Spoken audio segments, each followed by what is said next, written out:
All right, FirstZoom TV, Computex 2009. We're at Microsoft here, and this is Gary. Hi, Gary. Nice to meet you. We're going to talk a little bit about Windows 7 and maybe Bing and Mesh, and you're going to tell us what it's all about. Yeah, all right, great. Well, we've had an exciting week here. I came over from Redmond to help out here at the show and introduce the Taiwanese people to Windows 7. And we announced this week that we'll be finishing up next month and making it publicly available October 22nd, so that's very exciting. Actually, there's been talk about RC2 already. Well, the release candidate came out in early May, and the next release will be the final, what we call RTM, or Release to Manufacturing, and then all the PC makers who are here at the show, that's when they get the code and they build it onto their PCs and start selling at retail October 22nd. Something really interesting was that people heard that it might be possible to use a Vista license key for Windows 7 or use a Windows 7 license key for Windows XP or Windows Vista. Do you know anything about that? Are there any more details about this? Because there's still a lot of people who would like to have XP, or at least as a backup have XP. Yeah, I'm not familiar with using the license key. Okay. When Windows 7 is available, you'll be able to buy it as a retail upgrade. You'll be able to clean install it or buy it on a new PC. All right. And then if you want to be able to, you can install it so you can still boot to your old operating system if you want. But most people, we think, will be pretty excited about Windows 7 and move to it full time right away. You already said that you're using Mesh at home, at work, with your friends, and that you really like it. And that you basically live on it? I've been a live mesh user for about 6 months now, and that's also another great solution. Not part of Windows, but a great add-on. And so use it with my wife to share files and some people at work, and quite useful. Okay, so Windows 7 basically has a faster GUI. You tweak the graphics pipeline somehow, and it's more responsive, it's faster? Yeah, there's really three main areas of improvement in Windows 7. One is the fundamentals, or basically what we say, it works the way you want. It boots faster, it shuts down faster, it sleeps faster, it resumes faster. Actually, it's the first Windows release in history that requires less resources than its predecessor. So if you've got a machine today running Windows Vista, Windows 7 will run great on it. If you've got a machine running Windows XP, there's a great chance Windows 7 will run great on it. So it kind of brings some older hardware to life, and then a lot of our hardware partners, the PC makers, will be shipping great new PCs with it as well. So that was number one. Number two is we really focused on making the things people do every day easier. You know, basically managing multiple windows, getting to the data you want, searching, opening multiple applications, switching between them. And so just the real finishing touches on usability are great improvements.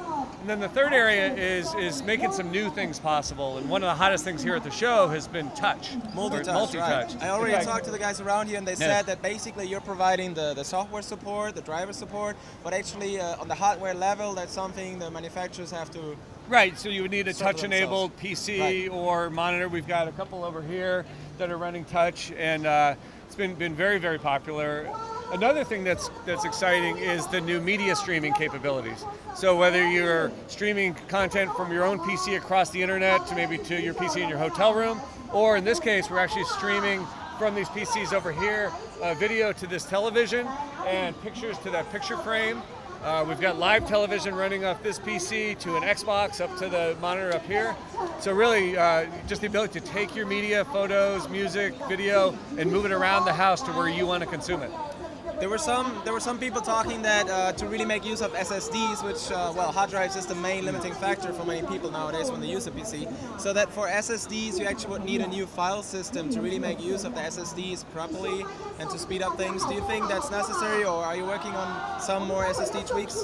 Yeah, we've done quite a few SSD tweaks in Windows 7 already. Yeah. So it's much more optimized than Windows Vista or Windows XP were for SSDs. So we're seeing pretty great performance with today's solid-state drives. Okay, and Intel is going to introduce an ONFI slot. They're going to have on P55 chipset, they're going to have a non-controller directly integrated to basically have a hard drive cache, extra cache, very fast cache.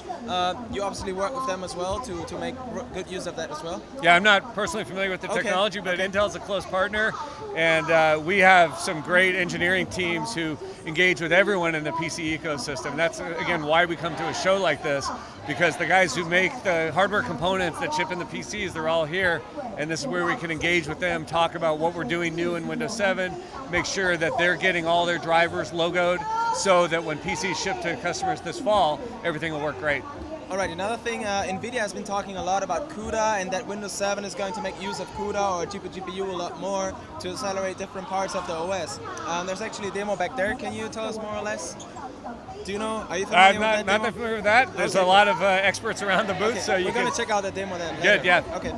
In general, Windows 7 is much more responsive, but in the benchmarks, you don't really see it that much. So, do you think it's possible that you guys maybe create your own benchmark to show how more responsive Windows 7 really is? Because there are a lot of doubters who, until they haven't used Windows 7, don't really believe it. Because in the benchmark numbers, you don't see it.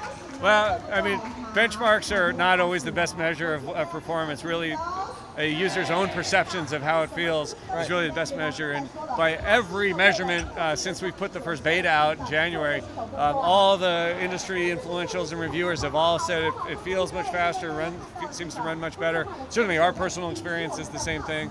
So in the end, that's what's going to matter. And we think everyone's going to be pleased with the performance of Windows 7. Okay, well, you said that you're using Mesh a lot, and in general the trend is moving towards what the trend is cloud computing, how everybody calls it. What's Microsoft going to do with that? Is there's already a new program called iCloud, and there are similar applications. Is there something that Microsoft is going to do about that soon? Do you know anything about that, or can you tell us anything about it? We've got lots of investments in services in the cloud.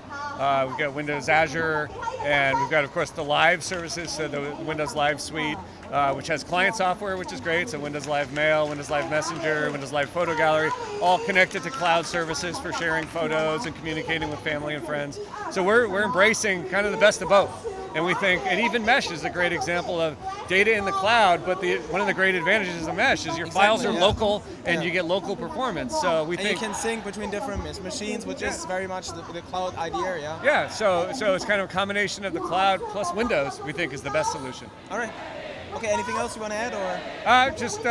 Again, we're excited to be here this week. It's been a good long week. Excited to get back to Redmond. Glad to go home, I'm sure. I am, but it's actually my first trip to Taiwan, and I loved it. You liked it? Food's amazing here, and the people have been super nice. You should get some of the massages here. I didn't quite get my foot massage, but we did make the night market last night. Yeah, all right. And smelled the tofu and all that. Oh, yeah, the smelling tofu. Yeah.